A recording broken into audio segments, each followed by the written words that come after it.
사도행전 1장 1절부터 3절 같이 읽도록 하겠습니다. 데오빌로여, 내가 먼저 쓴 글에는 무릇 예수께서 행하시며 가르치시기를 시작하신부터 그가 택하신 사도들에게 성령으로 명하시고 승천하신 날까지의 일을 기록하였노라. 그가 고난받으신 후에 또한 그들에게 확실한 많은 증거로 친히 살아계심을 나타내사 40일 동안 그들에게 보이시며 하나님 나라의 일을 말씀하시니라. 아멘. 네, 오늘부터 사도행전 강해를 시작을 합니다. 학창 시절에 중학교, 고등학교 때 미술 시간이 되면 저는 미술하고 좀 거리가 멉니다. 한참 멉니다. 아마 하와이에서 한국보다 더 거리가 멀 것 같습니다. 근데 미술 잘하는 친구들은 시작부터 다르더라고요. 연필을 딱 들고 이렇게 인물화가 됐든 혹은 어떤 무슨 이렇게 과일 같은 거 놓고 이렇게 할 때도 이렇게 구도를 잡고 하더라고요. 저도 이렇게 따라서 이렇게 연필을 잡고 이렇게 하는데 왜 연필을 잡고 이렇게 하는지 저는 모르고 그냥 그 친구들이 멋있어 보이니까 이렇게 했던 거고, 그 친구들은 이렇게 하면 이제 이렇게 비율도 보고 구도도 보고 이렇게 했던 것 같습니다. 사도행전을 우리가 시작하면서 그 구도, 그 처음 구도가 굉장히 중요합니다. 그리고 이 구도를 우리가 알고 있어야 사도행전을 이렇게 배워나가면서 이 말씀이 이렇게 진행되는구나 하는 것을 이해할 수 있습니다. 그렇지 않으면 저처럼 미술의 밑자도 모르면서 그냥 흉내만 이렇게 낸다고 해서 그게 잡히는 게 아니고 알고 구도를 잡아야 된다라는 것이죠. 그래서 이 시간 첫 시간 개강 시간이고 구도를 잡는 시간이다, 이렇게 염두에 두시고 오늘 말씀을 들으시면 좋을 것 같습니다. 사도행전의 저자는 누가입니다. 누가는 누가복음과 사도행전을 기록했지요. 1절에 보니까 데오빌로라고 하는 사람에게 보내기 위해서 사도행전을 기록했다, 이렇게 되어 있는데 누가복음에도 데오빌로에게 보내기 위해서 이 책을 기록한다, 또 똑같이 그렇게 되어 있습니다. 1절에 보니까 데오빌로여, 내가 먼저 쓴 글에는, 이렇게 말씀하고 있고요. 누가복음 1장 1절부터 4절에 보면 우리 중에 이루어진 사실에 대하여 처음부터 목격자와 말씀의 일꾼된 자들이 전하여 준 그대로 내력을 저술하려고 붓을 든 사람이 많은지라 그 모든 일을 근원부터 자세히 미루어 살핀 나도 데오빌로 각하에게 차례대로 써 보내는 것이 좋은 줄 알았노니 이는 각하가 알고 있는 바를 더 확실하게 하려 함이로라, 이렇게 말씀하고 있습니다. 누가복음에서는 이 데오빌로라고 하는 사람에게 각하라는 호칭을 사용하고 있습니다. 이 각하라는 호칭에 대해서 영어 번역 성경인 킹 제임스 버전이나 NIV 성경 같은 곳에서는 most excellent, 이렇게 말하고 있습니다. 네, 이러한 호칭은 사도행전 23장과 24장에 나오는 벨릭스 총독에게 이와 같은 표현을 썼고, 또 26장의 베스도는 벨릭스 뒤를 이어서 유대 총독으로 온 사람인데 그 사람에 대해서도 또 똑같이 most excellent라는 표현을 사용하고 있습니다. 그렇게 보면 이 데오빌로라고 하는 사람은 역사적인 실존 인물이었다. 그리고 그가 성경과 복음을 이해하는 데 상당한 지식 수준을 가지고 있었을 뿐만 아니라 굉장히 복음에 호의적인 사람이었다라는 것을 미루어 짐작할 수 있습니다. 누가는 누가복음과 사도행전을 기록할 때 어떤 연관성을 가지고 기록한 것으로 보입니다. 누가복음 말씀에 보니까 예수 그리스도께서 사도들을 택하시고 말씀을 가르치시고 기적을 행하시며 복음을 전파하기 시작할 때부터 승천 때까지를 기록했다, 이렇게 성경에 기록하고 있습니다. 그리고 사도행전은 3절의 말씀처럼 해 받으신 후에, 곧 십자가에 못 박혀 죽으신 후에 사흘 만에 부활하셔서 사람들에게 자기 자신을 나타내 보이시고 또 승천하시기 전까지 40일 동안 하나님 나라의 일을 가르쳐 주신 그 일을 기록했다, 이렇게 말씀합니다. 그리고 예수님께서 승천하신 후에 부활하신 예수님을 만났던 제자들과 성도들이 어떻게 땅 끝까지 이르러 그분의 부활 사실과 또 그분의 구주 되심을 전했는가 하는 것을 기록한 책이 바로 사도행전이다라는 것이죠. 오늘 본문 3절에 기록된 하나님 나라의 일은 예수 그리스도께서 세상에 오신 이유이기도 하고, 그리고 세상에 계시는 동안 사람들에게 가르쳐줬던 모든 교훈의 목적지, 종착지가 바로 하나님 나라, 또 하나님 나라의 일입니다. 그러면 예수님께서 부활하신 후에 40일 동안 제자들에게 가르쳐 주었던 이 하나님 나라, 하나님의 나라의 일은 무엇일까요? 먼저 첫 번째로는 이 하나님 나라는 구약의 선지자들을 통해서 예언되었던 나라입니다. 두 번째로는 이 하나님의 나라는 예수 그리스도께서 세상에 오심으로 인해서 이제 시작되었습니다. 그리고 세 번째로 이 하나님의 나라는 예수님께서 재림하실 때 비로소 완성될 것입니다. 오늘 우리가 사도행전을 시작하면서 먼저 기억해야 될 것은 누가라고 하는 사람이, 복음 기록자가 데오빌로 각하라고 하는 이 높은 관료에게 이 책을 기록해서 전달해 주려고 했던 그 내용이 과연 무엇이었을까라고 하는 것입니다.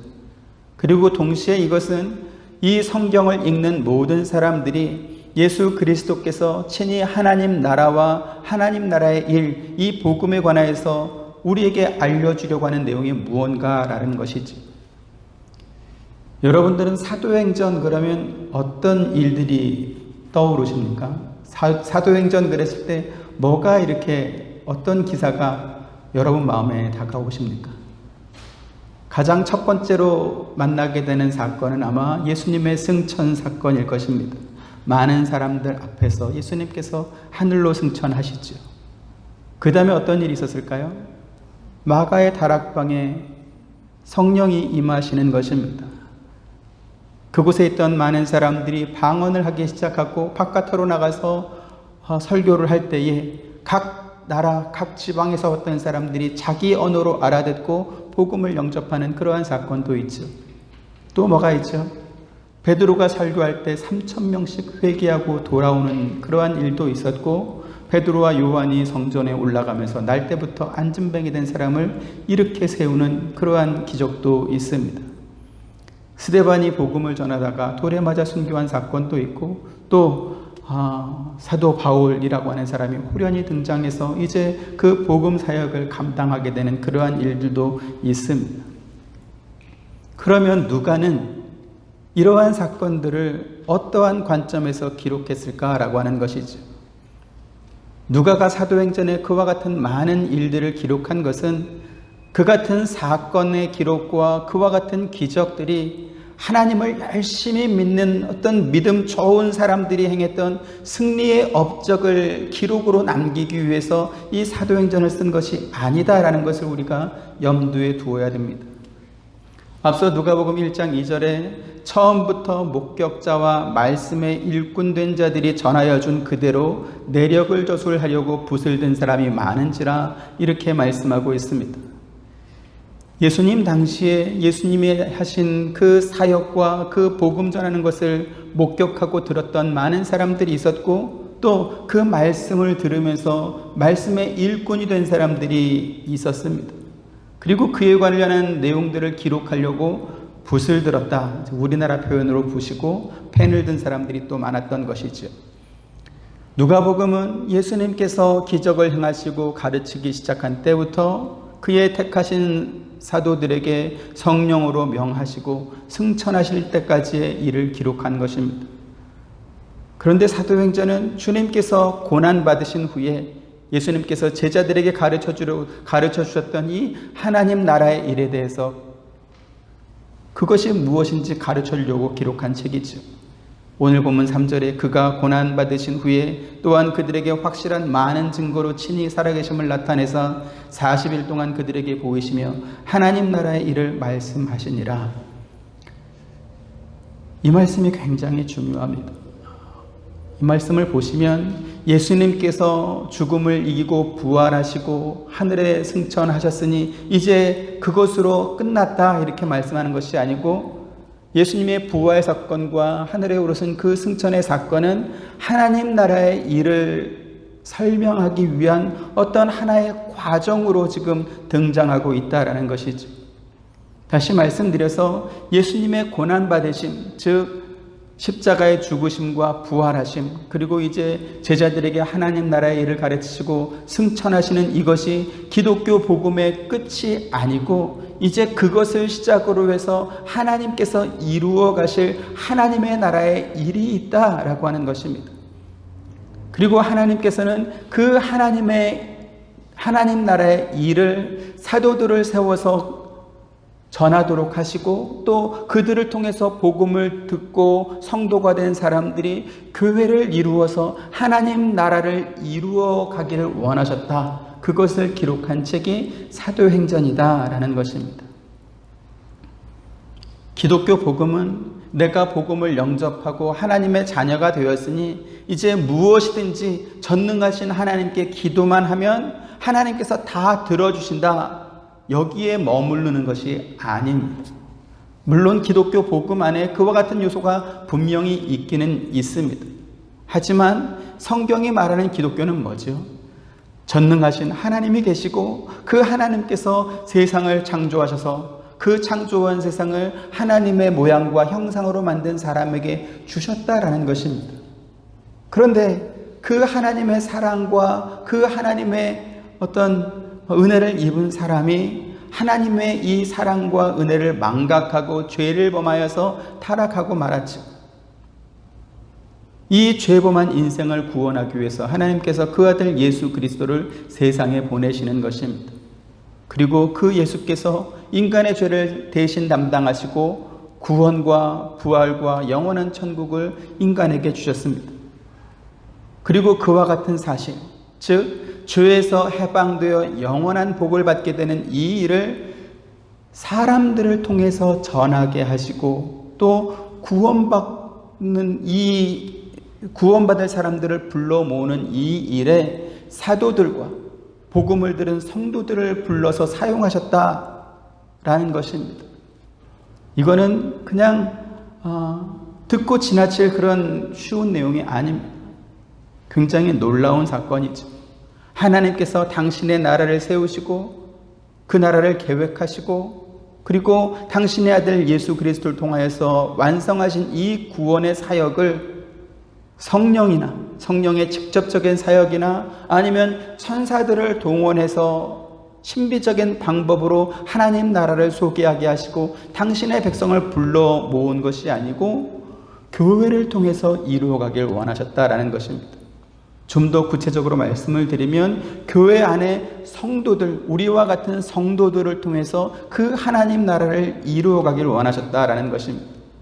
그리고 그 교회 안에 있는 성도들은 오늘날 저와 여러분들도 포함되는 것이죠.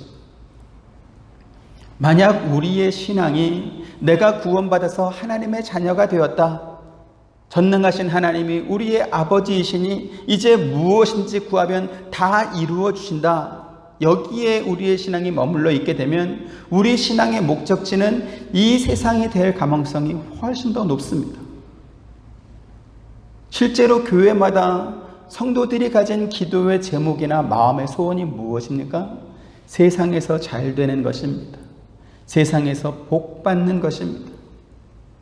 천국은 죽은 뒤에 가게 되는 곳이다 이렇게 생각은 하겠지만 딱히 천국이 궁금하거나 천국에서 어떻게 살게 될까에 대해서는 별로 생각하지 않는 것이죠.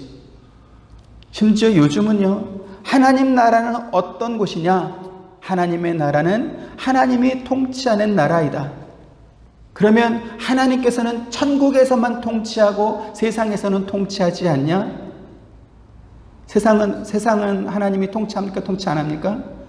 하나님은 세상도 통치하신다. 하나님의 백성은 천국에만 있는 것도 아니고 세상에도 있다. 하나님의 통치가 있고 하나님의 백성이 있으면 그것은 하나님의 나라니까 아닙니까? 하나님 나라죠. 그래서 하나님 나라 천국은 어디냐? 세상이다. 이렇게 가는 것입니다. 일리가 있습니까? 없습니까?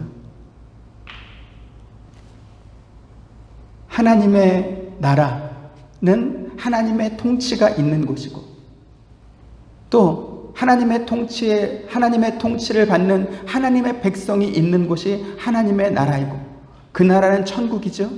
그러면 이 땅은 하나님의 백성들이 있습니까? 없습니까? 당연히 있죠.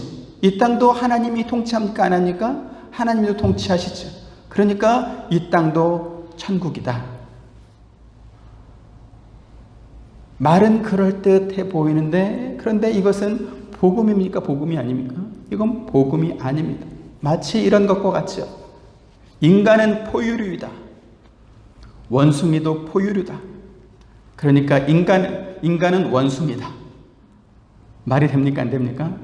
이건 말이 안 되는 거죠. 이렇게 강교한 말장난으로 이 세상이 바로 천국이다, 이렇게 교회에서 또 신학교에서 가르치고 있다라는 것입니다.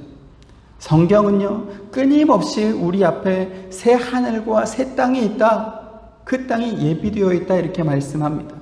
이사야 65장 17절에 보시면, 보라, 아마 뒤쪽 편에 있을 겁니다. 제가 내용을 바꿔서, 보라, 내가 새 하늘과 새 땅을 창조하나니 이전 것은 기억되거나 마음에 생각나지 아니할 것이라. 66장 22절에 내가 지을 새 하늘과 새 땅이 내 앞에 항상 있는 것 같이 너희 자손과 너희 이름이 항상 있으리라, 여호와의 말이니라. 베드로후서 1장 13절에 우리는 그의 약속대로 의가 있는 곳인 새 하늘과 새 땅을 바라보도다. 요한계시록 21장 1절 또 내가 새 하늘과 새 땅을 보니 처음 하늘과 처음 땅이 없어졌고 바다도 다시 있지 않더라, 이렇게 말씀하고 있습니다. 보시는 것처럼 하나님께서 새 하늘과 새 땅을 창조하여 그곳에 우리 자손과 우리의 이름이 항상 있게 하고, 이전에 창조했던 것, 이전에 만들었던 하늘과 땅과 바다, 이것들은 생각나지도 않게 하리라, 이렇게 말씀합니다. 이 새 하늘과 새 땅은 하나님의 의가 있는 것이고, 그곳은 처음 만들었던 땅이나 바다가 있는 곳이 아니었다라는 것이죠. 그러면 성경이 말하는 하나님 나라와 하나님이 하시는 일은 과연 무엇입니까? 예수 그리스도의 십자가의 죽음과 부활하심으로 인해서 죄로 인해 영원히 멸망할 우리가 구원받아서 하나님 나라에 갈 수 있게 되었습니다. 그런데 오늘 본문에서 예수님께서는 우리가 그렇게 죄 용서함 받고 부활하여서 영원한 천국에 갈 수 있는 존재가 되었다, 이것으로 끝이다, 이렇게 말씀하지 않는다라는 것입니다. 4절 말씀해 보시면 사도와 함께 모이사 그들에게 본부하여 이르시되 예루살렘을 떠나지 말고 내게서 들은 바 아버지께서 약속하신 것을 기다리라, 이렇게 말씀하고 있습니다. 예수 그리스도께서 가르쳐 주시고 아버지께서 약속하신 것, 즉 하나님 나라의 일에 관하여서 너희가 해야 될 일이 있으니 기다리라 라는 것이죠. 제자들이 무엇을 기다려야 되고 또 어떻게 그 일을 할 수 있습니까? 오늘 보면 8절에 오직 성령이 너희에게 임하시면 너희가 권능을 받고 예루살렘과 온 유다와 사마리아와 땅끝까지 이르러 내 증인이 되리라 하시니라, 이렇게 말씀하는 것입니다. 우리가 이것을 잘 기억해야 합니다. 하나님께서 우리의 죄를 용서해 주시고 구원하기로 하신 것으로 끝이 아니라 이제부터는 구원한 당신의 백성들과 함께 무엇인가를 더 하길 원하신다라는 것입니다. 그것이 무엇입니까? 하나님 나라의 당신의 백성들을 부르신 일에 우리를 사용하기를 원하신다라는 것이죠. 우리가 하나님의 일을 감당할 수 있을 만큼 어떤 대단한 실력이 있거나 어떤 자격 요건을 갖추어서 그래서 우리에게 그와 같은 일을 맡기는 것이 아닌 것입니다. 우리가 지난 시간에 살펴봤던 것처럼 예수님께서 이 일을 맡기시는 사람들 가운데는 예수님을 모른다고, 심지어는 저주하며 부인했던 베드로도 있었고요. 예수님의 부활하신 사실을 내가 직접 눈으로 보고 손으로 만져보지 않고는 믿지 못하겠다, 이렇게 말했던 도마도 있었습니다. 사실 다른 제자들도 예수님께서 겟세마네 동산에서 군병들에게 붙잡히실 때 다 도망가고 예수님 곁에 남아있지 않았던 사람입니다. 그뿐만 아니라 이제 나중에 등장하는 사도 바울은 원래 예수 믿던 사람들을 핍박하는 데 가장 선봉했었던 그러한 사람이었습니다. 그런데 그와 같은 사람들을 불러서 하나님 나라의 일을 맡기신다라는 것이죠. 더 놀라운 건 뭐냐면 사도행전은 그런 자격 없고 부족한 연약한 그러한 사람들이 행하는 놀라운 기적들이 너무나 많이 기록되어 있다라는 것이죠. 복음서에 기록된 기적들은 하나님의 아들 예수 그리스도가 행하신 기적들이었습니다. 그런데 사도행전에 나타나는 이러한 기적들은 평범한 인간인 우리와 똑같은 사람들이 복음을 들고 가는 곳마다 병자들이 고침을 받고 귀신이 쫓겨남을 당하고 심지어는 죽은 사람들이 살아나는 그러한 역사들이 일어나고 있습니다. 그렇다 보니까 어떤 사람들은 이 사도행전을 가리켜서 성령행전이다 이렇게 말하기도 하죠. 그런데 그러한 기적들을 보면서 또 그러한 기적을 행했던 그러한 사도들을 보면서 와, 참 대단하다 이렇게 볼 것이 아니고요. 이 사도행전은 그렇게 멋지게 등장한 사도들이 끝까지 멋진 모습으로 소개되어 있지 않다라는 것을 우리가 발견해야 되는 것입니다. 베드로가 설교할 때 한 번에 3,000명씩 회개하고 돌아오는 그러한 역사가 있었습니다. 성전 문 앞에 앉은 안진뱅이를 날 때부터 안진뱅이 된 사람을 이렇게 세우는 그러한 일도 있었고 이방인 고넬료의 집에 가서 세례 줄 때 성령이 임하시는 그러한 역사도 있었습니다. 성령을 속였던 아나니아와 삽비라는 베드로 앞에서 말 한마디에 죽임을 당하기도 했습니다. 그런데 이렇게 놀라운 일을 행했던 이 베드로가 어느 순간 그에 대한 기록이 사라지고 그 뒤를 사도 바울이 이어받고 있습니다. 사도 바울 역시 죽음의 문턱까지 다녀오는 온갖 핍박과 고난을 받으면서 복음을 전하고 난간에서 떨어져 죽은 유두고라는 청년을 또 살리기도 하고 그렇게 놀라운 역사들을 많이 했는데 그런데 그의 마지막 사역의 모습을 보면 너무나 초라하기 그지없다라는 것입니다. 사도행전 28장 30절 31절에 보시면 바울이 온 이태를 자기 셋집에 머물면서 자기에게 오는 사람을 다 영접하고 하나님의 나라를 전파하며 주 예수 그리스도에 관한 모든 것을 담대하게 거침없이 가르치더라 이렇게 말씀하고 있습니다. 주 예수 그리스도에 관한 것을 담대하게 거침없이 가르쳤다. 이 말은 참 좋습니다. 멋집니다. 근데 그 앞에 있는 말이 뭡니까? 2년 동안 자기 셋집에 머물면서 자기에게 오는 사람들에게 가르쳤다라는 것이죠.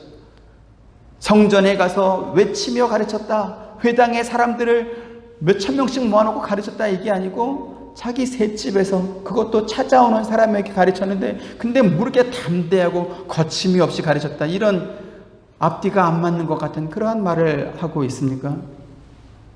사도행전의 시작은 예수님의 승천과 성령 강림, 불의 혀같이 갈라지는 또 강한 바람 이런 놀라운 역사, 놀라운 복음의 어떤 역사가 있었지 않습니까? 그런데 그 놀라운 기적과 회개의 역사로 시작한 이 사도행전의 마무리는 너무나 초라한 것이죠. 그러면 누가는 왜 용두사미 같은 이러한 구조로 사도행전을 기록했을까라는 것입니다. 그것은 사도행전에 기록된 놀라운 기적과 복음 전파의 사역이 이 사도행전에 기록된 바울의 사역이나 스데반의 순교나 혹은 사도 바울과 같은 이런 믿음 좋은 사람들의 영웅 이야기가 아니다라는 것을 지금 말하고 있는 것입니다. 하나님께서는 당신 나라에 거하게 될 당신의 백성들을 부르기 위해서 예수 그리스도를 세상에 보내어 십자가를 지게 하시고 부활하게 하셨습니다. 구원의 효력의 측면에서만 바라본다고 한다면 예수님의 대속의 죽음과 육체의 부활과 그리고 하늘로 올리우신 이 승천으로 인해서 우리의 구원은 이미 완성된 것입니다. 하지만 하나님께서는 부활하신 예수님을 하늘에 올리시는 것으로 하나님 나라가 완성되었다 이렇게 선언하지 않으시고 제자들과 또 초대교회 성도들에게 성령을 보내주셔서 그들로 하여금 하나님 나라를 세워가는 이 일에 동참을 시키고 있는 것입니다. 사도행전에 베드로가 등장하고 스데반이 등장하고 빌립 집사가 등장하고 바울과 바나바가 등장하는 이유가 바로 여기 있습니다. 또한 그들이 복음 사역의 주인공으로 화려하게 등장했다가 다음 장으로 넘어갈 때는 오간데 없이 기록이 사라져버리는 이유도 바로 여기에 있습니다. 하나님의 나라는 영웅과 같은 믿음을 가졌던 어떤 특정한 사람들만 주인공이 되는 그러한 나라가 아니다라는 것이죠. 하나님께서 당신의 나라를 세우시고 그 나라를 만들어감에 있어서 진흙과 같고 먼지와 같은 사람들을 불러서 그 모든 사람들을 다 주인공으로 만들어주고 계신다라는 것입니다. 예수 그리스도의 죽으심과 그분의 부활이 앞으로 오게 될, 그리고 하나님께서 완성하실 그 일에 있어서 가장 중요한 부분이긴 하지만 그것이 하나님이 계획하신 나라의 전체가 아니다. 다시 말씀드려서 예수 그리스도를 통해서 우리를 죄에서 건져내는 것이 구원의 전부가 아니라 이제 구원받은 우리들이 하나님 나라의 유업을 이을 상속자로서, 그리고 영원토록 함께 하나님과 함께할 또 다른 영광을 얻을 자로서 하나님께서 우리를 부르고 계신다라는 사실을 우리가 이 사도행전을 읽으면서 기억해야 되는 것입니다. 제가 이런 예를 좀 드리겠습니다. 지금 우리나라의 가장 유명한 축구 선수는 누굴까요? 아마 손흥민 선수가 가장 유명할 것입니다. 근데 몇 년 전까지만 해도 맨체스터 유나이티드의 박지성 선수가 가장 유명한 선수였습니다. 무엇보다도 그 선수가 가진 수없이 많은 우승 반지와 우승 메달이 있었다라는 것이죠. 세계적으로도 박지성 선수가 가진 그 메달 수만큼, 그 반지 수만큼 그렇게 많은 우승을 차지한 사람이 별로 없을 것입니다. 자, 그러면 만약에 그 선수가 속한 팀이 우승했다라고 하면 그 팀에 소속된 모든 선수들이 다 똑같이 우승 반지나 우승 메달을 받는 것일까요? 실제로는 그렇지 않습니다. 결승전에 출전한 주전 선수든 백업 선수든 그 17명 명단에 들어온 사람, 그리고 코칭 스태프, 그리고 그 시즌 동안 적어도 3분의 1 이상 경기에 뛴 선수들이 그 우승 메달과 반지를 받는 것이지, 그냥 그 팀의 소속이었다고 해서 모든 사람들에게 다 나누어주지는 않는다라는 것입니다. 그것은 축구뿐만 아니라 프로야구나 미식축구나 다른 종목들도 다 비슷할 것입니다. 우승팀의 선수로 등록된 사람이라 할지라도 그 우승에 기여할 만큼의 수준이 되는 사람들에게, 공헌한 사람들에게 그것을 주는 것이지 후보 선수로, 2군 선수로 있는 사람들에게 다 주지 않는다라는 것입니다. 하나님께서 저와 여러분, 우리 각 사람들이 하나님 나라와 그의 영광의 주인공, 메달의 주인공, 그 우승 반지의 주인공이 되길 원하시고 그 일에 저와 여러분을 부르고 있다는 사실을 우리가 기억해야 되는 것입니다.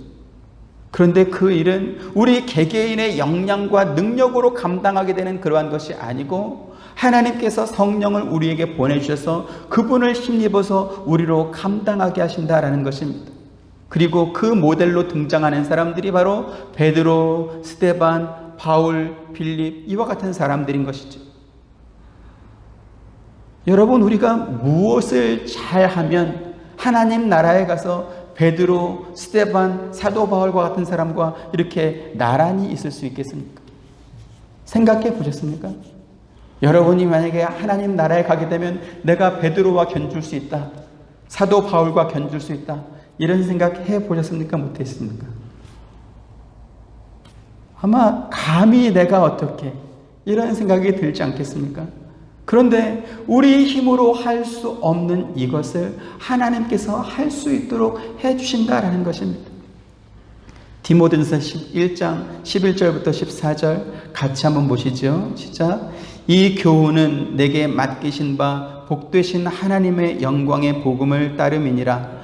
나를 능하게 하신 그리스도 예수 우리 주께 내게 감사함은 나를 충성되이 여겨 내게 직분을 맡기심이니 내가 전에는 비방자요 박해자요 폭행자였으나 도리어 긍휼을 입은 것은 내가 믿지 아니할 때에 알지 못하고 행하였음이라. 우리 주의 은혜가 그리스도 예수 안에 있는 믿음과 사랑과 함께 넘치도록 풍성하였도다. 아멘. 사도 바울은 아마도 일평생 예수 그리스도와 그리고 함께 신앙생활하는 성도들에게 미안하고 죄송한 마음을 가졌을 것입니다. 왜요? 그의 과거가 사도직을 감당하기에 적합하지 못하다는 사실을 그 자신이 너무나 잘 알고 있었다라는 것이죠. 그리고 자기가 핍박한 대상이었던 그 믿음의 동료에 대한 그러한 죄송함과 미안함이 그에게 있었을 것입니다.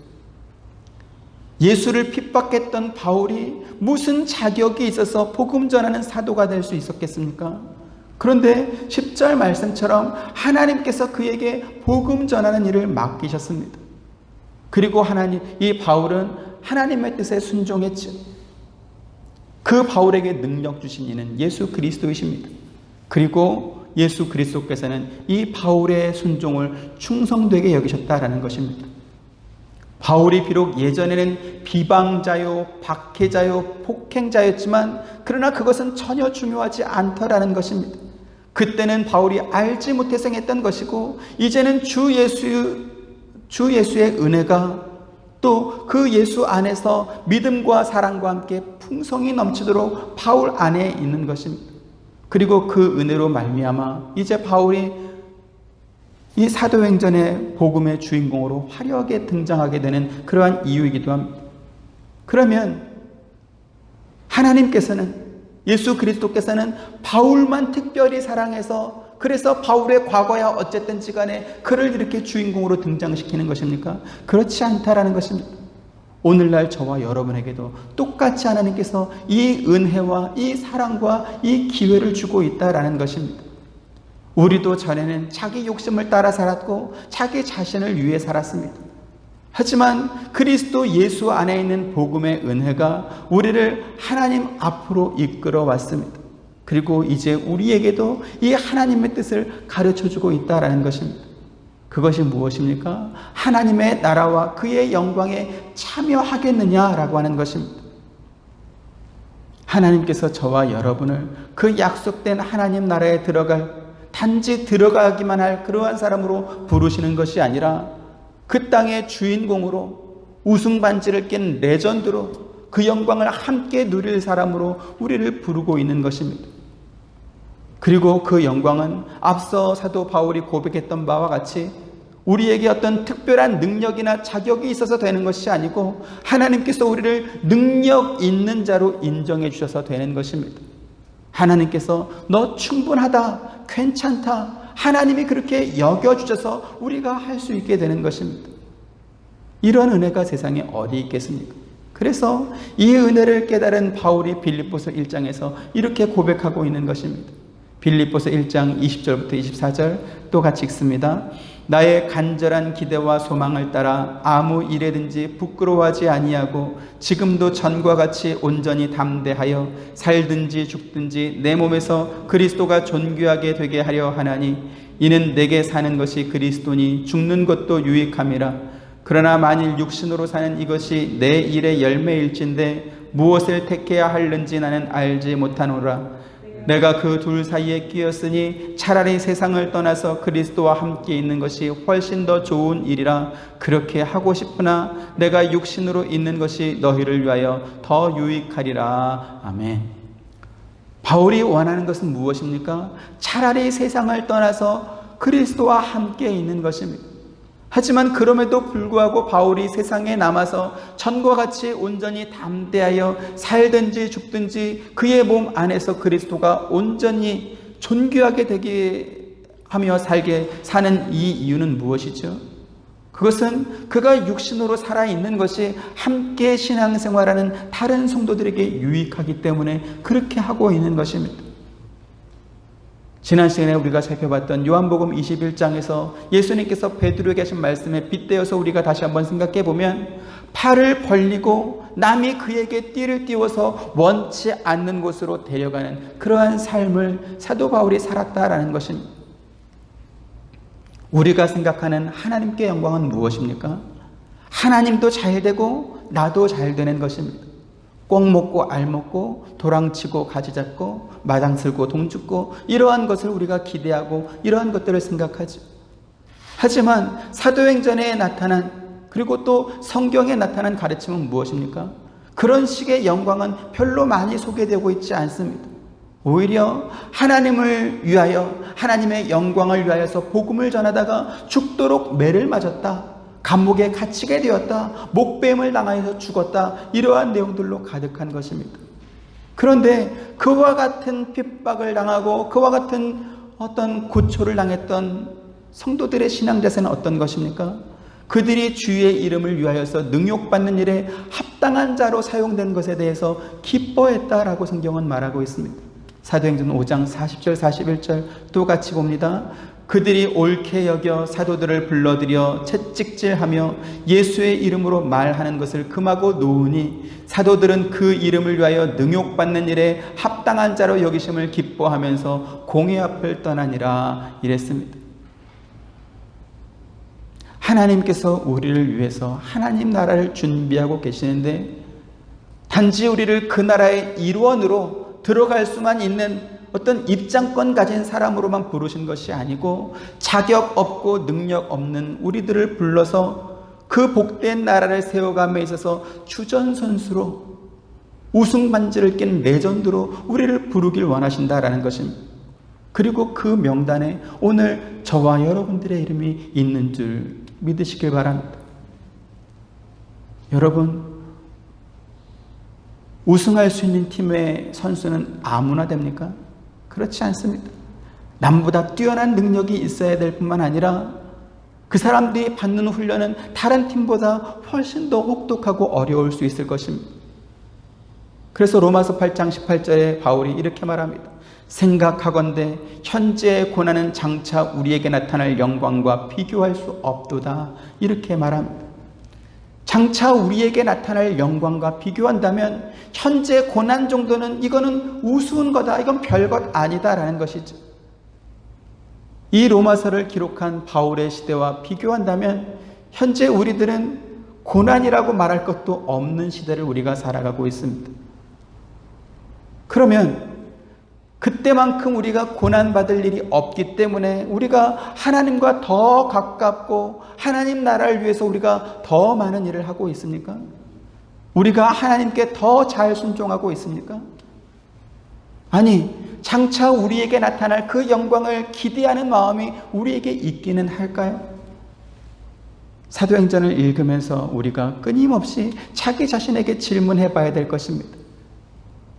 영광의 메달, 우승의 반지는 그 경기에 출전한 사람 혹은 그 팀이 우승하기까지 공헌한 사람들이 받게 되는 것입니다. 하나님께서 우리를 단지 천국에 들어가는 것뿐만 아니라 하나님의 영광에 참여하기를 원하신다, 이렇게 부르십니다. 너희는 양아들이고 유업자이고 상속자이다. 그와 같은 영광을 너희가 받기를 원한다, 누리기를 원한다 말씀하시죠. 그리고 하나님께서는 그 기회를 베드로나 스데반이나 빌립이나 사도 바울이나 이와 같은 사람들에게만 준 것이 아니고 오늘 저와 여러분에게도 똑같이 주고 있다는 사실입니다. 그것이 우리에게 어떤 능력이 있거나 우리가 어떤 자격 요건을 갖추어서가 아니고 하나님께서 너희가 충분하다, 너희가 할 수 있다, 하나님께서 인정해 주시고 하나님께서 힘을 주셔서 우리가 할 수 있는 것이지. 저희 집에 자녀가 셋이 있지만 아이들에게 똑같은 것을 요구하지 않습니다. 아침이 되면 주희가 자기 방에 있는 모든 장난감을 다 거실로 가지고 나와서 그러고 놉니다. 그러면 저녁이 되면 이제 정리해라. 그러면 주희는 자기 거 이렇게 정리하면 잘했다, 이렇게 칭찬을 받겠지. 근데 주영이나 주원이는 그렇게 장난감 갖다 넣은 것 정도로 칭찬받지는 못합니다. 때로는 설거지도 좀 해야 되고 방 청소도 해야 되고 빨래도 개워야 되고 쓰레기도 갖다 버려야 되고 조금 더 힘든 일을 이렇게 시키겠지요. 일의 분량이나 힘들기로 따지면 오빠들이 훨씬 힘들겠지만 그러나 각자가 할 수 있는 일을 하고 나면 엄마 아빠한테 똑같은 칭찬을 듣게 되는 것입니다. 하나님께서 저와 여러분에게 기대하는 것, 맡기시는 일들이 있다라는 것입니다. 어떻게 해요? 각자의 믿음을 따라서 하나님께서 맡기실 것입니다. 제가 할 수 있는 일이 있고 여러분이 할 수 있는 그 일들을 믿음의 분량을 따라 맡기실 것입니다. 그리고 그 일에 내가 최선을 다해서 순종함으로 하나님 앞에 나아가면 됐다, 잘했다, 충분하다. 그렇죠? 바울만 하나님의 사랑을 받고 베드로만 하나님의 사랑과 인정을 받는 것이 아니고 저와 여러분들도 하나님께서 우리에게 맡기신 그 일에 순종했을 때 잘했다 칭찬하고 그 영광, 같은 영광을 우리에게 주는 것입니다. 해볼 만하지 않습니까? 그 시작이 바로 예배하는 것부터 시작될 것입니다. 이제 우리가 앞으로 배우게 될 사도행전 강해를 통해서 더 깊이 하나님을 알아가고 또 하나님 나라에 잘 쓰임받는 그러한 방법이 무엇인가 우리가 배우게 될 것입니다. 소망을 가지시고 힘을 얻으시고 내가 어떻게 하나님 나라에서 베드로와 얼굴을 맞대고 대화할 수 있을까? 그런데 할 수 있다라는 것이죠. 세상의 기준 같으면 납작 엎드려야 되겠죠. 그 정도 믿음 가진 사람 앞에 어떻게 머리를 빳빳이 들겠습니까? 고개를 푹 숙이고 주님이다 이래야 되겠죠. 그러나 그렇게 할 수 있도록 하나님이 해주신다는 것입니다. 바울과 같이 대면할 수 있고 스데반과 같이 대면해서 당신이 순교한 그 일을 내가 압니다. 스데반도 네가 순종한 것을 내가 안다. 이렇게 같이 이야기하고 같이 하나님의 영광을 나눌 수 있는 그러한 존재로 저와 여러분을 부르셨다는 사실에 여러분 위로를 받으시고 이 땅에서 우리가 신앙생활 하는 동안 더 많이 하나님 말씀을 듣고 더 많이 하나님께 순종하고 그래서 그 영광에 합당한 존재로 만들어져 가기를 주님의 이름으로 축원드립니다. 은혜로우신 아버지 하나님 감사합니다. 우리가 무엇이길래 하나님께서 우리의 죄를 용서해 주시고 단지 용서해 주시고 주님 나라에 들어갈 수 있는 그 자격만 부여해 주시는 것이 아니라 하나님 나라의 영광까지도 함께 나누어 주겠다 말씀하십니까? 우리의 믿음이 얼마나 보잘것없고 형편없는데 성경에 기록된 믿음의 사람들과 똑같은 바늘로 하나님께서 인도해 주시겠다, 그와 같은 일을 맡겨주시겠다, 또 이와 같은 약속을 주십니까? 하나님 말씀을 우리가 배워가길 원하고 이 말씀을 배울 때마다 더 하나님 앞에 순종하며 나아가는 우리들이 되길 원합니다. 주께서 우리를 다루어 주시고 만들어 주옵소서. 예수님 이름으로 기도드립니다. 아멘. 지금은 우리 주 예수 그리스도의 은혜와 하나님의 크신 사랑과 보혜사 성령님의 감화감동 교통하심이 주의 말씀을 듣고 순종하길 원하는 사랑하는 모든 성도님들의 머리 위에와 가정과 생업과 행하시는 모든 일들 가운데 지금부터 영원토록 함께 있기를 축원하옵나이다. 아멘.